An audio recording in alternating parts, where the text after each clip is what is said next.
Hello, everyone. Welcome to today's Employer Insights webinar hosted by University of Washington Professional and Continuing Education. My name is Piyu Roy, and I'm an Assistant Director of Program Management here.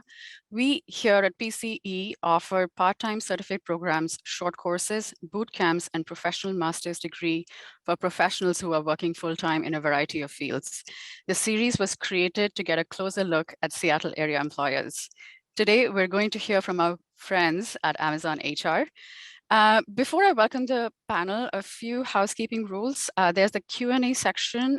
Please ask your questions there, and we'll come to them at the end of about 35 to 40 minutes.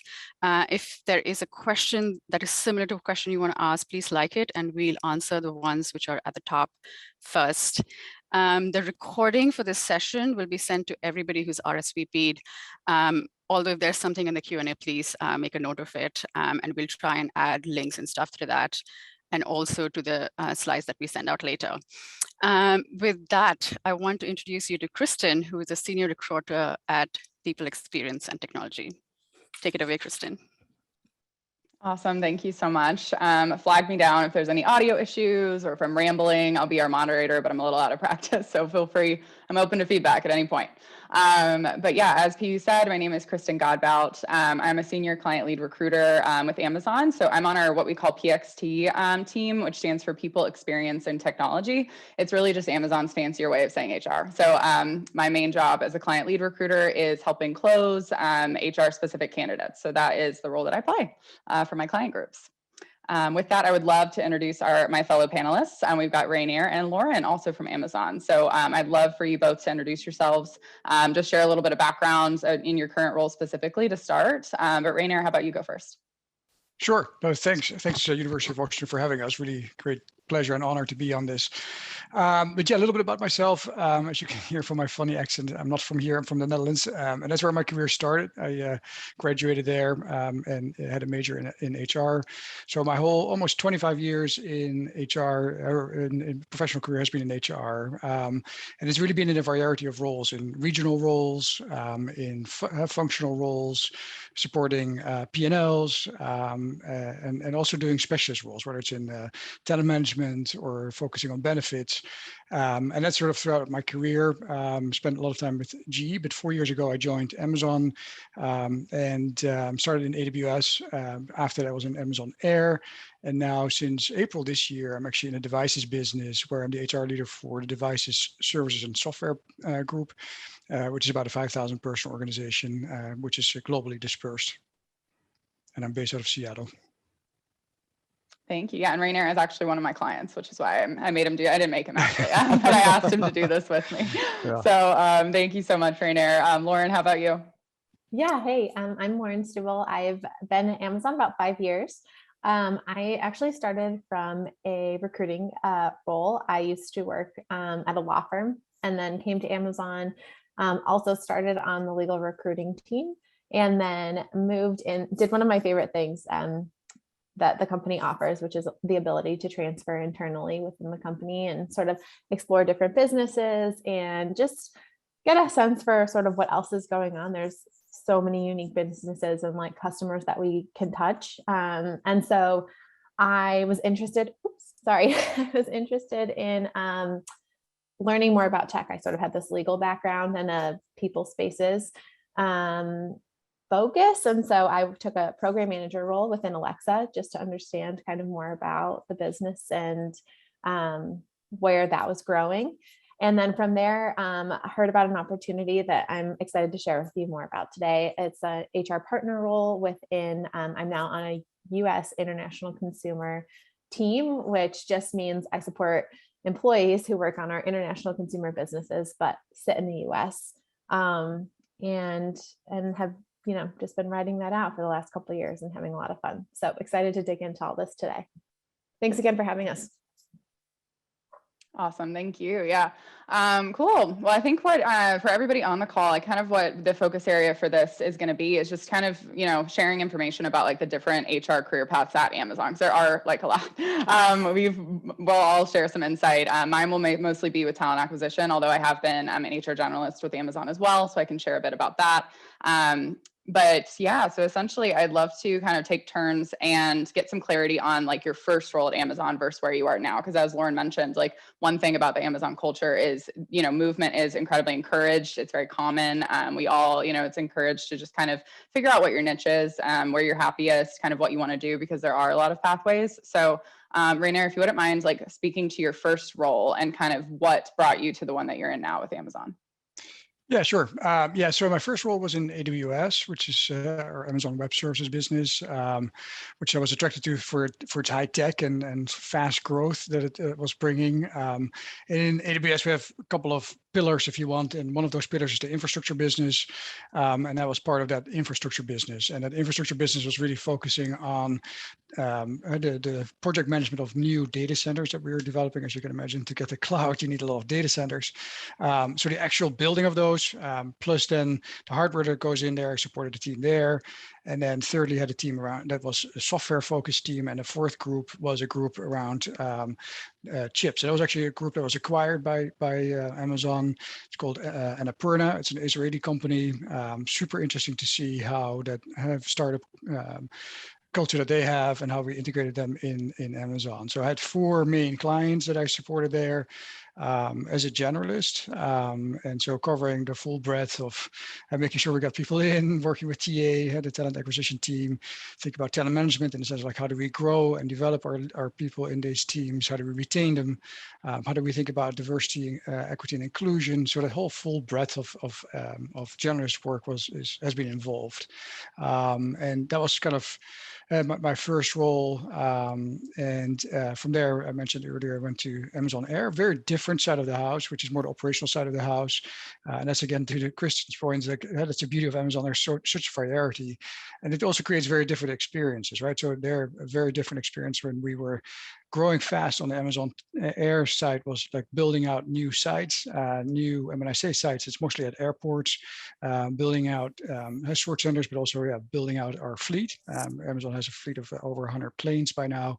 Dealing with a very different population from the high tech that I was working on in AWS to more the operational, the hourly people, the production people that are on the floor, which requires a different kind of like muscle as an HR person to deal with. Super interesting. Had very like day to day thinking about like, okay, do we have people? Are people showing up? What does the attendance look like? Attrition look like? And then since April this year in devices, again, as an HR generalist, I'm HR director, leading a team, and actually smaller team than what I had in Amazon Air, but it's just a very different makeup. I mean, and that's the interesting part again, is like you can go from managing an 90-person team to maybe now 16 people team, but so you deal with different dynamics, different aspects of HR. And that is the beauty of it. It keeps you on your toes and it kind of helps you to kind of grow and develop and learn. And so the focus areas is very different, again, very high tech in the world that I live in right now, as Kristen well knows. So we're strongly on the West Coast, but also globally in places like India and China. And our footprint is expanding in Europe, some as well. So it's get the global aspects in the mix as well. Thank you for that. And a follow-up question for you. So when you tell me like your regular day, because I actually don't know this about you either. I'm not sure exactly what it looks like to be a director at Amazon. So just walk me through, you log on in the morning and like, what is a normal day for you? Yeah, a normal day is really, there's a couple of, we have a pretty good rhythm of business of things that are kind of quite structured in the organization. So we have what we call QBRs, which are quarterly business reviews. We have MBRs, monthly business reviews. So those are kind of like reoccurring. Of course, I have my team meetings, and then I have a blend between have a collective with the whole team or one-on-ones with the people on my team. Similarly, I do the same with my client group, have participate in staff meetings with them and participate in those. And at the same time, we're thinking about what is the bigger picture here? Like we're going after certain programs, and those programs could be in a variety of areas. It could be around how do we advance our career development opportunities, and how do we communicate with our employees around that? It could be around like how we're thinking about a promotion process and how do we advance that, and who do we have lined up to happen there, right? So it depends a little bit where we are in the cycle. For us, the cycle depends a bit. Like the first quarter is always a huge. That is what we call the peak in HR. A lot of things happen there because that's when we do the actual performance management for the whole company, as well as the compensation planning. So that's super busy. And then Q2, you go into more like, okay, what are the follow-up actions from there? 3Q is a bit of a repeat of Q1, but in a lighter version. And then fourth quarter is a bit of like getting ready for, typically for a lot of it, it's peak. And then, there's this business rhythm that you flow with and you plan ahead for. And then in addition, you have like these programs that you work on that I referred to earlier, but it's a mix of, meeting with people, planning ahead, making sure you have a good sense of like keeping a finger on the pulse. And Amazon has various tools. I mentioned like I talk to people, but also Amazon has tools like what we call connections, which is a daily survey question that our employees are asked to complete. And I can see like holistically, like how do we do? And it's a way for us to kind of like, hey, what does it look like? Is there a certain sentiment in the organization that we need to be aware of and address? How are we doing in certain areas? And of course, there's a lot of things happening in our business. I mean, big theme at the moment is like, okay, we're seeing the end of the pandemic. What does that mean for how we're going to work? Does that mean that we continue to work from home, or do we have different structures? And there's questions from the team, decisions that need to be made. And the good thing is of Amazon is that as big as it is, it really tries to get decisions being made at a more decentralized level. And that's pretty one of the unique things, because you think about an organization this large that every decision is made at the top. It tries to avoid not to do that. Of course, there are certain things that have to, but decisions like how to come back to the office and how to work from home, how that looks in the future, that is really pushed down to the organizations, because the company definitely believes there's not a one size fits all approach. And so that's where my role comes into place. Okay, what is that fit that does work for the organization that I support, and work with both my clients and my team to kind of like have a good sense for that. Awesome. Thank you. That's super helpful. I'll ask, as the moderator, I'll ask myself the same question before we go to you. Yeah, please. So my first job at Amazon, I was actually a college hire. So if anyone, I was, my bachelor's program, I applied on a whim. I had no intention of actually getting the job. I didn't think I'd even get looked at. I was still a student, but I applied. I actually didn't hear anything for a few months. And then right before graduation, I got an email from Amazon saying, hey, I was living in North Carolina at the time, which is where I'm from. Essentially got an email saying, hey, can you fly to New York City tomorrow and interview for a senior HR assistant job? And I was like, sure, why not? And so I got on a plane, went to New York, interviewed, I did get the job. I'm not sure how. I was so nervous. I don't even know what I said in those interviews. But that was my first job at Amazon. So I was a senior HR assistant for a fulfillment center, actually. And the fun part of it back then, I'm not sure if they still do it, but you accept a job if you're a college hire, and then they tell you kind of what your shift would be and where you're going to live. Lauren's on her head. I bet you experienced. I think that's similar. still how it goes. Is it? Like I think within some businesses, it might still be like that. Yeah. It was wild, but it was a great experience. It made me like way braver probably than I was originally, because I was like, it's Amazon, it's a job. So I accepted. And then I ended up moving like up to northeastern Pennsylvania. I'd never been to that part of the state. I actually ended up working like night shift weekends, which was interesting. But the job itself was really, really cool. And that was, a completely side of the business than where I'm at now. And what I did was I specialized in internal investigations. And from there, I kind of dabbled in recruiting. I led like a career choice program for our employees, and that was like really, really fulfilling. So then I switched over to corporate, and that's when I moved out to Seattle. I'm here locally with Rainier as well. And my first job was a recruiting coordinator, actually on the PXT team that I'm currently on. So I was an RC. I was, if anyone ever interviews with Amazon, you'll have somebody coordinating your interviews, scheduling, sending you updates, things like that. From there, I moved on to be a recruiter, promoted into the role that I'm in now. So now I'm a senior client lead, and kind of my day-to-day is a bit different. We have a couple of different recruiting roles within our organization. One of them is a sourcing recruiter, and those are the people that would reach out to you on LinkedIn, kind of generate that pipeline, bring candidates into the fold. And then me as the client lead, I kind of get them towards the tail end. I prep them for their interviews. We have offer negotiations, conversations. I'm also the client-facing recruiter. So as Rainier knows, I kind of own the updates to my businesses. I support ADG right now, which is advertising, devices, and global media and entertainment, which is super cool.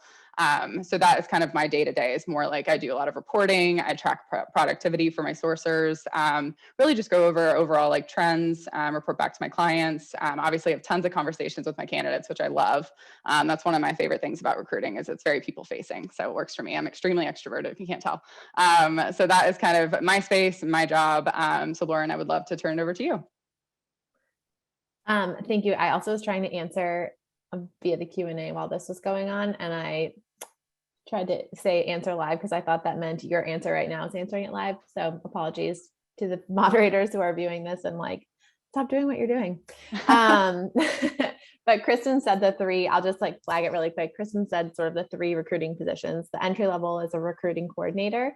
And then there's also recruiting sourcer and client lead positions, which can be entry level depending on the business.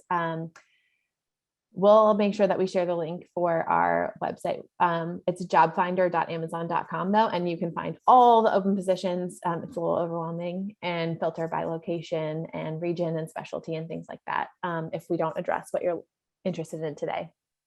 But about my background, I also came in through recruiting, like I mentioned. So I had been working at a law firm for about 5 years before I came here. And I think there's another Q&A that this might address. But so my background was similar to the recruiting experience, but I was doing something that's a little bit more similar to student programs. So my team was responsible for hiring candidates out of a law school program. We'd bring them in-house. They'd do a summer internship effectively for about 10 weeks. And then based on the success of their summer experience, they would get a return offer upon graduation. And so when I was interviewing at Amazon, I was kind of in this little bind because there are so many jobs in so many locations. I was living in Washington, D.C. at the time, and my husband and I were interested in moving to Seattle. And there was a position on the student programs team and another on the legal recruiting team. And I was like, what do I do? So I kind of applied to both and got traction on the recruiting for legal role, which made sense given my background. But it was certainly helpful to start going through the process and like get to ask those questions about what the role would be too, because on paper sometimes you need a little bit more detail. So I worked with the legal team at Amazon hiring for about 1.5 years. And then sort of felt like I was missing some of the program stuff. And that's where I mentioned like you can switch roles. And after being both a sourcer and client lead in my sort of like full cycle in my roles, had an opportunity to join a program called the Alexa Prize, which is a university program to advance the state of the art in conversational AI. I actually normally don't say the A word out loud because my device probably will set off. But anyway, it was really awesome. I got to work with students at universities across the country, working on tech advancements, a lot of really interesting developments and understanding things like blue shift zones, and could just like spew tech lingo that I didn't have and really, really craved just to kind of understand like where this part of the business was going. And then kind of a couple of years into that role, again, had an opportunity to do some introspection, saw a role on an opportunity on sort of a larger team that was growing this new model, which I'll talk about a little bit, but it is, I'll talk about it in a little bit, but I'm an HR partner, and there's obviously HR business partners. So this is a model that was piloted on our team and it's really kind of scaled at the company. There's a lot of opportunities, a couple different ways of doing it as well, which is pretty neat, really speaks to the nuance within each specific business line. But again, another really great thing I love about working at Amazon. But within my role, I'm sort of part of a team again, instead of a more individual contributor role, which is something I just kind of was ready to shake it up a little bit, wanted to be integrated into a team fully. I cannot speak highly enough about my team. They're like the best people. They make going to work every day so much fun, and like was chiming and chatting with all of them right before this. They're all really excited, really glad you're here listening. So, please reach out and give us any questions and stuff like that, because I've got a team of people who will like follow up and be like, yeah, we've got help. But anyway, it's super fun, and it's really cool to see how like a role can kind of scale, give you growth opportunities. This is also kind of an entry-level HR position. I'd say the other one is probably like an HRS or an HR assistant. But it also can kind of grow into an HRBP role. There's options for doing it both in like more operations-based spaces or in a corporate role or setting where I am right now. Love it. Awesome. That's so fun to hear that. I didn't actually know that we had like the similar backgrounds and you Yeah. kind of did the university hiring that brought me in. Look at us. Look at us. Yeah. So Lauren, I did want to go into more, and I'm like, just since I recruit for both of these roles, I'd love to hear your take on like what the difference really is between an HR partner and an HR business partner in terms of totally. day-to-day function. It's a good question. And it's something I've been interviewing for roles too. And so I've been thinking about it a lot. And I think the best way to think about it, at least within our team, and I'll say that there is some nuance. Different businesses obviously have different needs. And so some people, the HR partner role, I'll just preface, the role is focused only on a manager population. And in other teams, it's only focused on an employee population, not supporting managers. On our team, we do both. We support both corporate level, entry corporate level to like senior managers. And then our HR business partners support a director level and above. And the reason for the divide is twofold, I guess. The biggest thing, which is a great Amazon problem that we've all kind of touched on a little bit, which is scale. In order to grow businesses the way we do and drive customer support and be as like attentive and tuned in as we are requires a level of flexibility and almost like nimbleness to be able to adjust quickly. And that's hard to do when a business is several thousand people. And so our model, what it does is allows HR business partners to really focus on what I'd call strategy. So they work with their directors within a certain organization. Literally, if you think of it as a tree branch, the HR partner is sort of like the root ball. We address all the kind of core common issues that come in from employees, from managers, and that can be performance management. It could be a conduct issue, a job code change, compensation questions, exiting the company, issues with a tool, a variety of things come in day to day. And so we're kind of addressing this like root ball of issues. And then there's tree trunks, which is the different business lines that we support within our broader organization.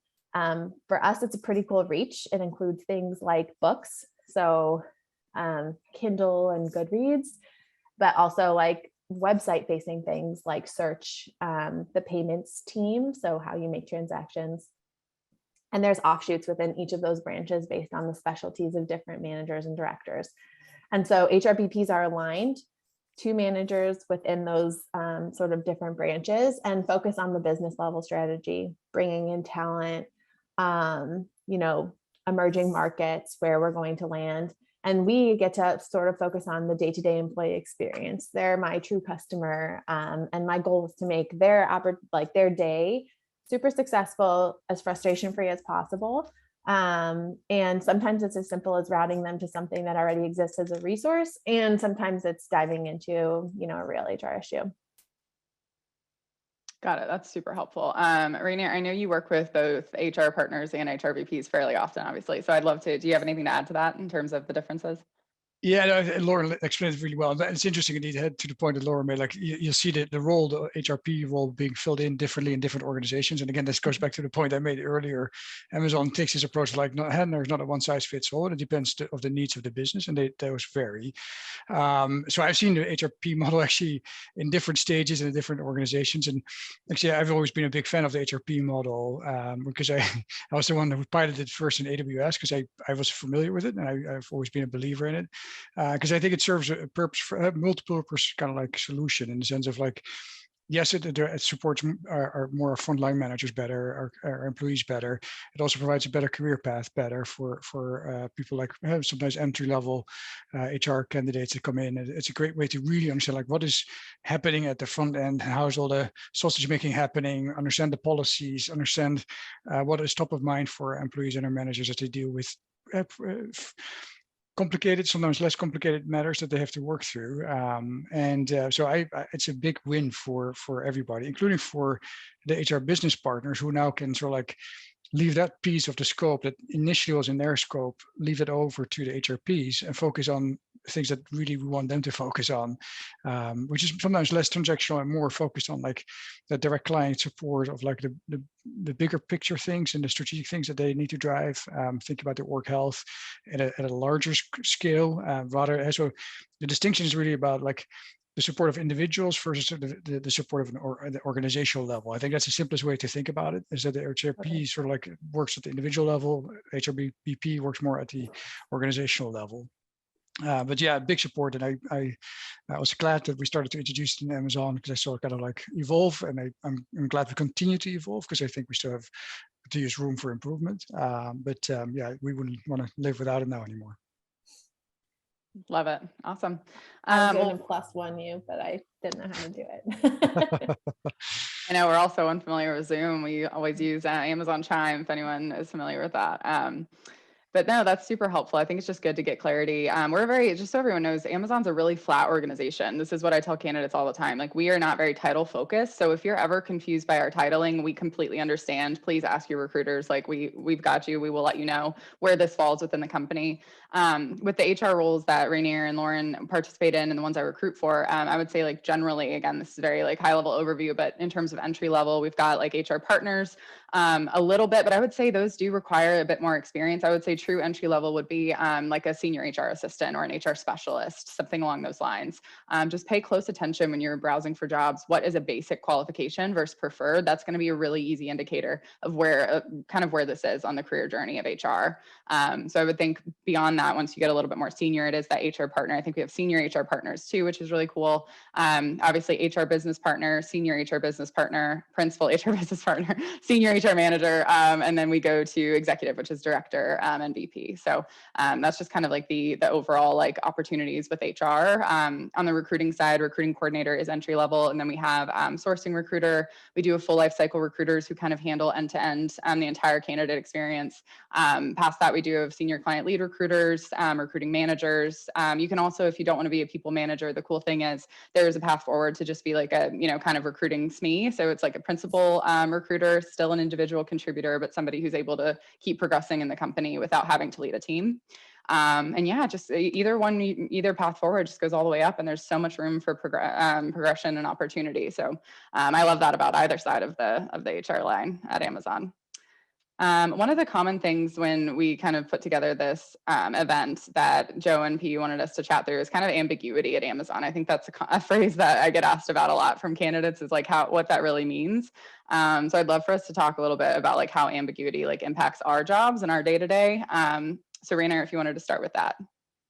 Yeah, no, I mean, that's certainly generally in Amazon a consistent factor, the ambiguity. I mean, just for the nature of like how we operate, we constantly go into new markets, we launch new products, we work with different talent audiences. So there's always that going on. And I think in HR generally is often we operate a bit of that gray area, right? I mean, there's things that are well defined, and we have those in policies, and we have these in processes, but where we come in is like more that gray area, and really where we are called in for is like that high judgment calls, right? And understanding like based on expertise and experiences, how do you make these calls and help leaders work through that? And that's hard sometimes. Because you don't have all the information needed, and as much as we'd like to make decisions based on data, you don't always have it at your fingertips. So you need to be super close to the business, knowing what's going on. So supplement the knowledge of that you can, or the access that you have to data, to also knowing what is the actual sentiment at the work floor. And yeah, the other thing, this goes back to my point earlier, like Amazon is pretty decentralized. So we have to sometimes reinvent things or invent things ourselves. And maybe it existed somewhere else, but it's not that we can like, we force every solution through every organization. So a solution may exist somewhere, but you may not know of it. And that then you have to make it up yourself. And of course, if you think about the ambiguity that we've all gone through, and this is not unique to Amazon, but if you, I think the whole pandemic situation that we had to work through, like nobody knew how long that was going to take, how severe it was going to be, what the impact was going to be on our productivity, and how to work through all that. And so, as has partners for the business, working with the business to sort of like, okay, make decisions of like, okay, how do we deal with this? How do we address this, right? I mean, okay, initially we thought it's going to be a month. Oh no, it's actually maybe 2 months, right? And all of a sudden we were 2 years further, and we constantly has to update things, making sure our employees were taken care of, that they felt safe, that they had the support they needed, they felt connected again. So we had to change a lot through that whole ambiguous period of time that we worked through. So it's that's again not unique to Amazon, but it's certainly something that you need to have that fungibility of dealing with that flexibility of like things that are being thrown at you. Like, okay, you may have a plan, but also expressing from the boxer again, your strategy is as good as till you get the first punch, right? And then how do you react to that? And that's what we need to be able to work with, is like being flexible and nimble and deal with the things that are being thrown our way. And I think that's the interesting part at the same time, right? Like you're involved as an HR person, support the business through these challenges, and think it through and make that trade-off: what is best for the business, what is best for our employees, and how do we communicate it then in the right way, that people understand it, that they're clear, that they know they're, like I said earlier, taken care of. So yeah, there's a lot of ambiguity all the time that we work with, wrestle with, and are sort of pleased to solve as well. And that feels pretty satisfying at the same time, if you sort of bring it to a good end. Never a dull moment, huh? I feel Never like a dull anytime moment. anybody asks me about Amazon, I'm like, never a dull moment. No. That's That was great. making me think yeah, Lauren, what about, about you? sorry, I was gonna say that made me think about like 1 and 2 way doors, which is a concept that's pretty broadly embraced, which is like, what's a decision that your business line, which is enabled to make and empowered to sort of operate semi-autonomously, that is a 1-way door versus a 2-way door. So a 1-way door is you walk through it and you can't come back. But a 2-way door is a decision that you can make. It's serious. There might be some implications, but you can also sort of walk it back or revisit the decision. And it made me think of, which was something that I think I've seen a couple questions on, which are about remote roles. But one of the sort of most ambiguous things outside of all of us just surviving, or I don't know if we've survived it yet, but living through a global pandemic, I think has been navigating remote work, right? And we had a pretty flexible work from home, sort of team specific, nothing really cemented type of policy. But things obviously evolved very quickly, or devolved. They sure did. And I feel like there was a level of adaptability that had to happen. And in some ways, our culture is really set up to allow people sort of to lean into these, like one of our leadership principles that guides some thinking is around ownership. And so people kind of could lean into that, own their home situation, their working hours, whatever their childcare situation was, or any caregiving that had to happen during this strange time. And like on the sort of HR front lines, one of the things I think we really had to adapt to was remote work. And it's really interesting now as people are, entertaining returning to the office individually and, from a team perspective, to kind of see the scale of how do we work in an environment that's pretty hybrid. Some people have since relocated to permanently remote positions, and like, how do teams function that way? It's sort of a public facing top of mind issue. I know a lot of companies are navigating this. And I think this is something that we've seen within our business lines largely as a 2-way door, right? For now, we're going to be flexible and everyone worked from home. And then it was like, hey, should we think about coming back? And there's new surges and waves. And, I think things in our day-to-day lives that aren't yet figured out. COVID closures are still happening at schools and daycares. I know my team alone got a couple people were just home with kids this week because of cases and flare-ups. And so I think the ability to flex to situations, hire, like have the sort of open-mindedness that like, and understanding that people were successful for 2 years working from home environments, and like where that's possible on a team, we can hire in a position like that. And I think I've posted a couple of times. We'll make sure the moderators again share our job finder. It's jobfinder.amazon.com, but you can find remote positions there too. So for those of you that are asking questions about that, they definitely be listed as remote with an like flexible, or it's pretty team specific. But if that's something you're interested in, you can kind of keep an eye on that. Yeah, I mean, plus one to that for sure. In terms of titling and looking out for location. Sorry, go ahead, Rainer. No, just because I was trying to follow and need the questions as well. And I see a lot of questions coming up like about the application and what qualifies you and stuff like that. And I see people like with different backgrounds, can you be considered for HR roles? And I think that's, if I look at my peers in HR, there's so many people with such a variety of backgrounds. I mean, people have operations background. I have people that have engineering degrees, I mean, had law degrees. It's a quite of a wide variety of degrees and majors that people have, and not only a degree but also experiences. I mean, they may have 10, 15 years in a different field. And actually, if you look at our CHRO, Beth Galetti, before she joined Amazon, she didn't have an HR background. So I'm just giving her as an example, but there's many examples of people that actually transition over. Actually, my last manager, she came from Delta, in which she had always like operations roles, senior operations roles, and now made the step into the HR field. So I'm just saying it more like, hey, yeah, in a nutshell, yes, we are open to people with various backgrounds to join the HR field. Absolutely. P, do we want to start? I know that the Q&A is lighting up right now. I can see. I can't multitask though, so I haven't looked. No, this is a great time. I was like, should I yeah. let you guys talk or not? Okay, so you guys have been doing such a great time that we have actually managed to answer most of the questions. So you guys have been doing a great job. So let's start with the very common question that I've seen, and I think there are a couple more which didn't get liked. What recommendations do you have for people who are coming back to work after a gap? Oh, good one. I can take this unless anyone's got some input. My recommendation is, if you want, like, I just, it's one of those things that is, it's something I don't, as a recruiter, I don't want to say I don't care about, because I absolutely do. And the reason I'm sure is great, but your work experience is your work experience. That is completely valid. And honestly, if there's a gap on a resume, I might ask about it if I have a conversation, but it's not something that I really take into consideration in terms of if for the role. I think I just don't think it's relevant. I think the skills you develop, like there's all these things, like if I were to picture myself now and if I, take a couple of years off, like these are still like integral skills that I've developed at Amazon. Like I know that they will still be there. So it's, I would say my advice would be, if you want to add a reason to your resume, feel free, whatever you're comfortable doing. If you want to bring it up in those first initial calls with your recruiters, sure. If it's anything like significantly lengthy, maybe it'd be great to add in just like a little asterisk on a resume in terms of what was going on. But ultimately, I don't think that an Amazon recruiter will really care about that in a negative way.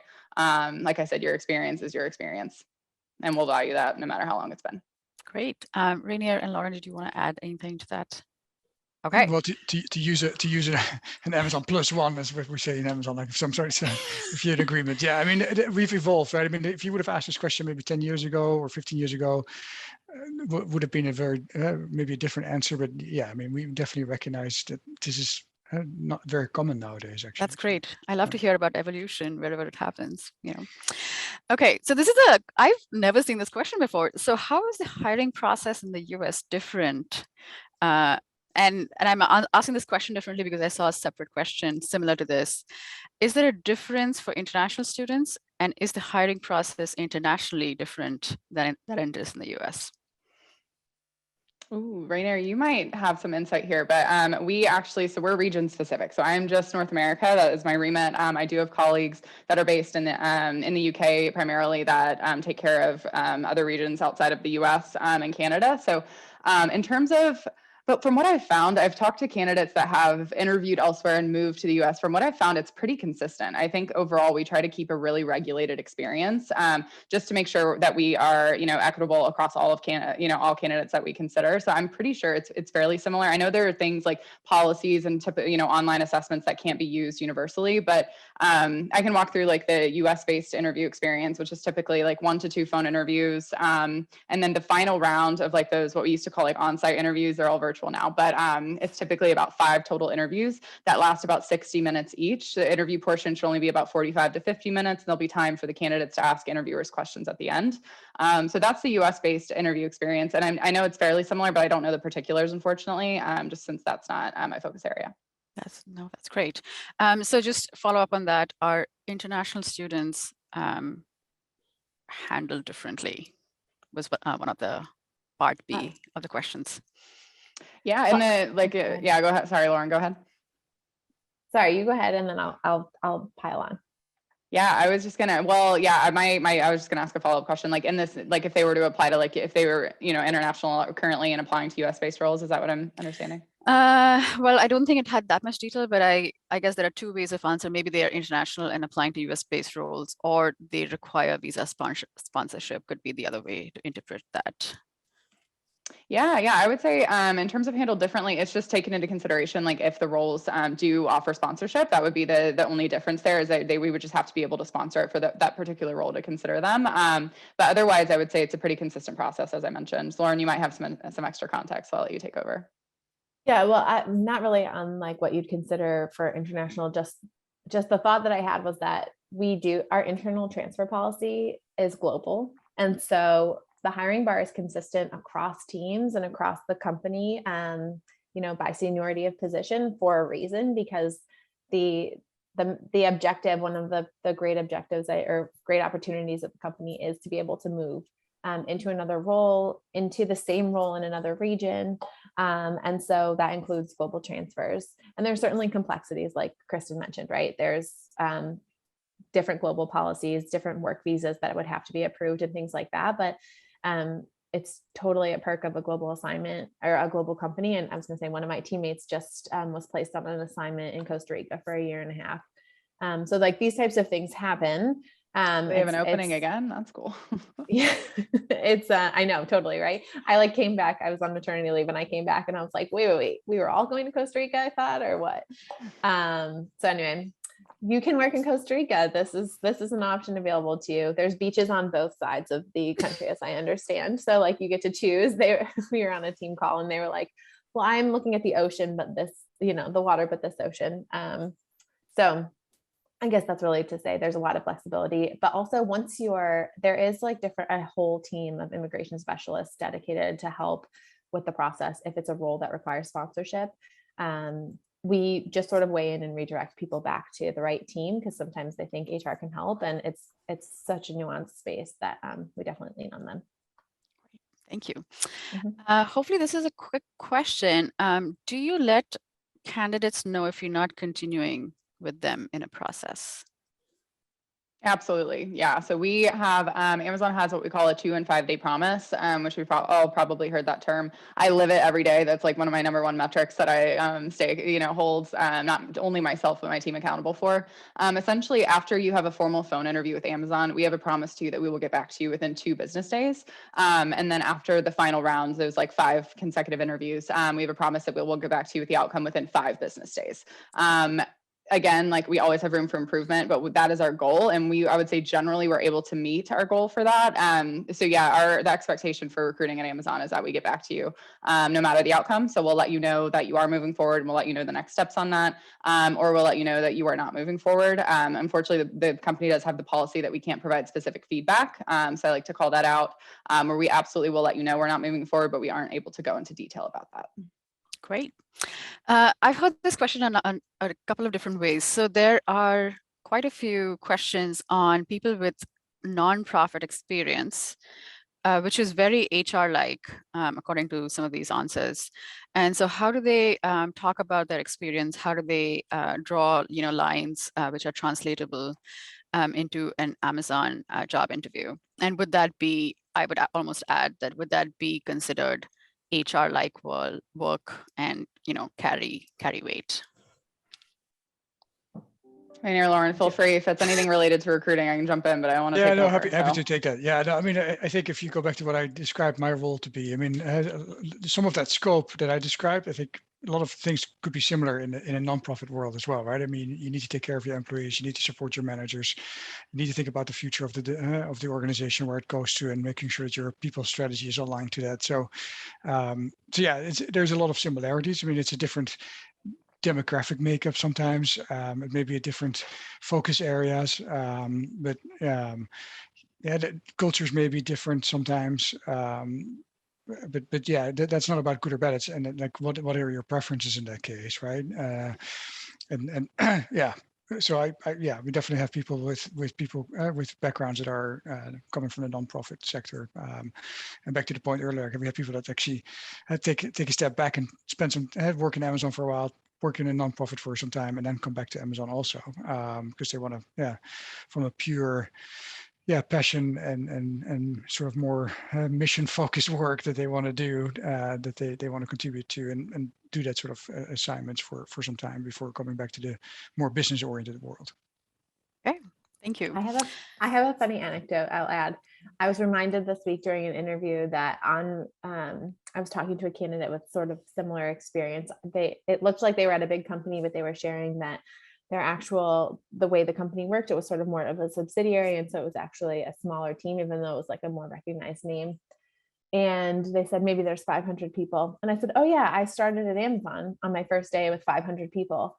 And that's true and crazy, but that was also the size of my last company, like in total, before I had started. And I remember sitting in my orientation chair being like, wow, this is a big place. And the new hire orientations have scaled bigger and bigger ever since. So I think that there's plenty of experience you have when you work at a smaller company. Usually you're wearing multiple hats. I think that makes you able to juggle. I think it gives you broader experience and also understand how issues can be connected. And so I think you can really leverage that in an interview and also in an application. Like in your resume, I'd really call out how that makes you dexterous, right? Mm-hmm. And then in an interview, again, same thing. Like just because you wore 4 hats, that means you can be especially good at wearing one at our company. For what reason? So this question is about education and credentials. And I think we've spoken about, the variety of backgrounds that people have. So if somebody were to pursue some education to get into HR, what do you see people coming with, and what do you think would be helpful if they are choosing education to get into HR ultimately? Yeah, it's a good question. In terms of would you say, PU, that the context is like certifications or like maybe like grad programs, things like that? I would almost say too, I think the question was directed at grad programs, or maybe even like what kinds of, subjects to pick in undergrad or something. But I think I would definitely add certificates as well to the answer. Yeah. Honestly, I would say, well, like in terms of undergrad, like anything's applicable. I majored in sociology myself, and it's super applicable. And I use stuff that I got from school every day, and in not only recruiting, but in like very regular HR line work as well. So I would say undergrad, it can be, obviously I know that now there's a lot of specializations with HR specifically, like in business schools. So that's fantastic. Sociology, psychology, all of that's really, really relevant. In terms of Rainier, Lauren, I'd be interested in your input if you see or if you recommend a specific like grad program. With a lot of the roles, it's always a preferred qualification, but it's rarely a basic qualification, if that's helpful. So I would say a lot of the times it's a preferred qualification to have like any kind of like HR certification, like outside of just the bachelor's, or maybe a master's program in HR business management, something along those lines. Lauren, Rainier, is there anything else that you'd add to that? I have to be very honest, because I hire more experienced people, and I look more at their recent experiences than I look at their education. To be honest, that's a great thing to know. And of course, I take a look at it sort of from a relevance perspective, and just like what has been the flow been for that person in their career. But yeah, it's more about their recent experiences and what they got out of it than I purely look at the education. I mean, it helps, of course, don't get me wrong, but it's not my starting point. Great. And then internships. I hear University of Washington's got some great programs. We do. Thank you. Are there any internships in HR? There are, yeah. Lauren, you've got, go ahead. Yeah, there's a summer internship program. It sort of is where like you would apply to the internship. There's an interview process, and then you get assigned to a team, I think at random, like Kristen mentioned before.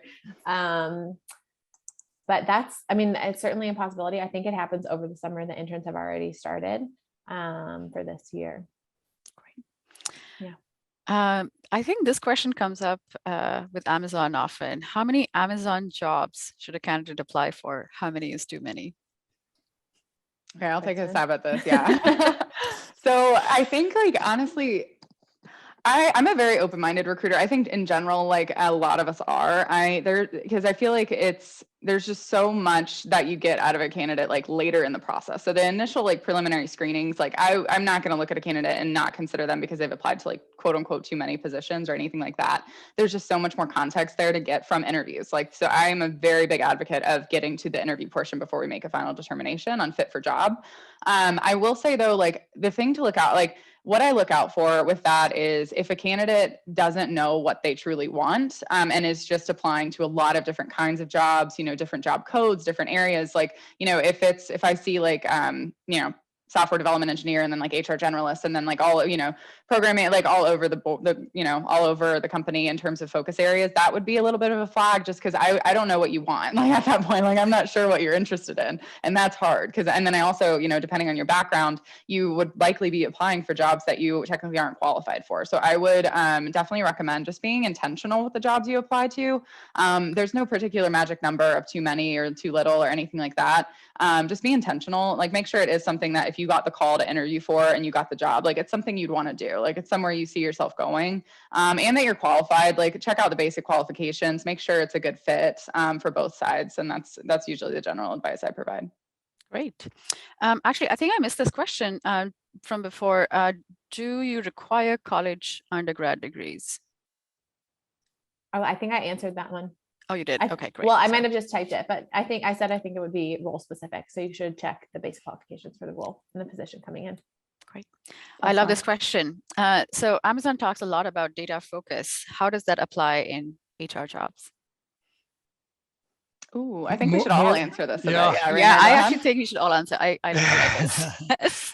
Yeah, I'll answer sort of like compared to, right? In the sense of compared to other companies I've worked at, because like I said, I've 25 years of experience, but with Amazon, but I've never seen such a data focus as here in this world. And yeah, I mean, most decisions, if not all, are made based on data, and the data is mostly put in a document. And I should have addressed it when Kristen was asking me, how do you fill your days? Well, we spend a lot of time reading documents or writing documents, right? And those are very thorough docs, and it starts with, okay, what's the problem statement that's backed up with data, and then it's like backed up with, or then followed up with like, okay, what are the options you have, and these options are supported again by data, and so HR, or I don't know if you've heard the term HR tenants, but the HR tenants for us and Amazon is what had to be one of the most scientific HR groups in the globe, if you want. And yeah, that scientific approach starts with that data drive, and that's certainly there. And I guess Kristen and Lauren will say the same thing. But yeah, we spend a lot of time in having access to data is super important, and that's how we form decisions. We look at attrition and like, how is that doing, how we're doing on the hiring, and then look at like diversity. I saw a question about diversity. I mean, we look at data for that as well. So that helps us understand like where we are and make decisions for the future. Mm-hmm. Yeah, and I think in terms of talent acquisition and how we utilize data, I eat, sleep, and breathe conversion metrics. That is my bread and butter. So conversion metrics, what we look at is role opens. Another common phrase you'll hear at Amazon is we work backwards. So we get a new role, immediately I look at, conversion wise, how many applicants does it take to get to the resume review to phone screen to on-site to offer to offer accept. So those are the conversion metrics that I look at. So we really have it down to like kind of a science in the sense of like, for let's say like some HR business partner roles, to get to an offer accept, that means we need 3 or 4 on-site interviews to take place. To get 3 or 4 on-site interviews, we need 6 to 8 phone screens. So it's that's just kind of what I do, like in the back of my head whenever because now I have them memorized for our popular job codes. But conversion metrics are huge, and it's also how we stay accountable to ourselves and to our client groups. Rainier sees it all the time, but I pull reports and I send it to my clients with Amazon average time to fill for this level in job code. How is that applying? How are we tracking to that? Like we just don't want to be lost in the ambiguity of not knowing kind of what our goals are for each step of the recruiting experience. So that's kind of the biggest way that data impacts my day-to-day. Lauren, you're next. Yeah, for me, it's a little bit different. So I'm sort of supporting employees or their managers on a number of, I think the data that I see and use most often is probably around performance management. Those metrics I use a lot, sort of what work has been done to coach an underperforming employee, sort of a specific amount of time, or documentation around the coaching efforts, as well as then, we have a couple of tools that we can use to support someone in the process, where managers can track guidance sort of in a more formal way. And so there's not necessarily metrics, but there's reporting out to the business lines about the number, performance for employees overall in the business. And it takes a lot of time, but it's like something we want to make sure we're getting right. And we use that to inform the health of the business, how it's doing. If there's issues at the line based on the cases or, employee populations we're seeing who are seeking performance management or undergoing it at the time. There's a lot of variability between the types of things that come in and what you are looking to interpret from the data. But having the data is also part of the hunt for us. We have a lot of scrappy resources. And so some of it's been like curating my own systems and reporting so that I can communicate to my my sort of direct customer client teams and what's going on. All right. This is an easy one. Do L&D teams fall under HR? Do ours? They do, yeah. We have, well, again, like Rainer was saying, organization specific, but we have, so my team also hires for centers of excellence. So center as COE is what we call them internally. They support talent management, diversity and inclusion, and learning and development. So those are like really popular areas that a center of excellence, like for example, one that's dedicated to like our devices organization that Rainer is a part of. We hire for a COE for that. So yes, like my team does staff for L&D positions, commonly like L&D program managers. We've got learning experience designers, learning technologists, things like that. So L&D is huge. I would say that's how we're like kind of categorized within corporate. I know in fulfillment, they've got some other teams as well. And then we also have like a global like kind of learning and development team as well that just kind of like impacts the entire company. And then we've got smaller groups that focus on specific organizations. So short answer, yes. Great. Okay. So how about I ask you one last thing you want to leave this audience with from each of you to wrap up. I'll start with Rainer. Yeah, maybe real quick. So just to sort of talk about from my own experience. So before Amazon, I worked for GE, and I really choose GE deliberately at that time. And I'm dating myself, but GE was the kind of company you want to work for as an HR person, because GE invented a lot of the HR tools and methodologies that some actually still exist, and some actually still exist in Amazon. But I realized that over time, to stay relevant, like what company is the next kind of GE that is really kind of coming up with a more contemporary ways of thinking about HR? And I in my mind, that's Amazon, right? So that's why I choose Amazon for that reason, plus the culture, and those were my main two reasons, and the high bar and the talent that you work with. I mean, those are probably the main three components for me that I said, like, okay, Amazon is the great place to be as an HR professional, working with super talented people, and working in a culture that is fast moving, growing, and has these leadership principles as the foundation for those. And this is not about good or bad. This is like personal preferences. And that's what you need to consider for yourself. Like, does that all resonate with you? If it does, I mean, Amazon's an awesome place. You can, what we sort of always say, work hard, have fun, and make history. And that's coming through in many aspects. So if that's for you, then I think there's a lot of opportunities out there. That's great. I think we can go a minute over.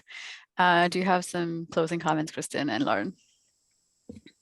Yeah, I can go. I would just say, like, like Rainer mentioned, like Amazon is, I would say it's got a really specific culture, but it's a really exciting place to be. And there are, like, the good thing is, like, if your first job at Amazon, you're like, company's great, like role fit, like, I want to try something else. The great news is, like, you can, there's so many opportunities. I feel like I've only ever worked for Amazon.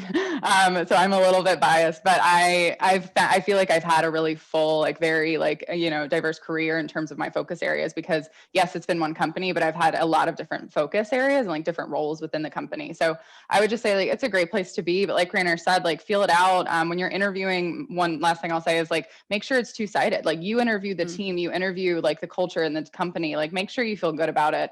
It's not just for us to get to know you and to offer you a role. Like, I want all my candidates and everybody who considers Amazon to like feel very confident that this is the place you want to be. So I just encourage you to come into the interviews with questions, be thorough, get all of them answered, and just feel good about the decision. Thank you. Lauren. +1+1.